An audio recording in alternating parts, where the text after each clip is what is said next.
বৃদ্ধিনগর থেকে কালীনগর হয়ে আরকিনগর যাওয়ার সড়কটি বর্তমানে খানাখন্দে পরিণত হয়েছে। স্থানীয়দের অভিযোগ, মাটি বহনকারী ট্রাকগুলোর অতিরিক্ত যাতায়াত এবং অতিরিক্ত মাটি বোঝাই করে দ্রুত গতিতে চলাচলের কারণেই রাস্তার এই বেহাল অবস্থা সৃষ্টি হয়েছে। দীর্ঘদিন ধরে রাস্তার বিভিন্ন অংশ ভেঙে চৌচির হয়ে পড়ে থাকলেও মেরামতের কোনো উদ্যোগ চোখে পড়ছে না।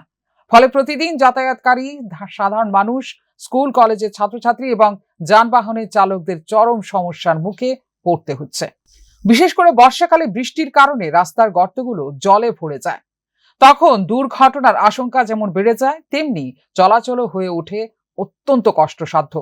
স্থানীয় বাসিন্দারা প্রশাসনের কাছে দ্রুত রাস্তা সংস্কারের দাবি জানিয়েছেন।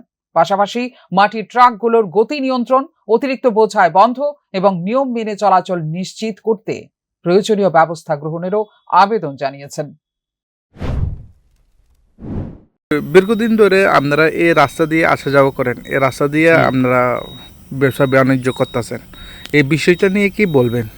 এই রাস্তা কেন? এই রাস্তা তো বিদ্যুৎনগর টিপার গাড়ি চলে, কতগুলা গাড়ি, বড় বড় গাড়ি, লুট গাড়ি চলে, রাবার গাড়ি চলে, এই লেগে এই রাস্তাটা খারাপ হইল। রাস্তা ওখান থেকে বহুত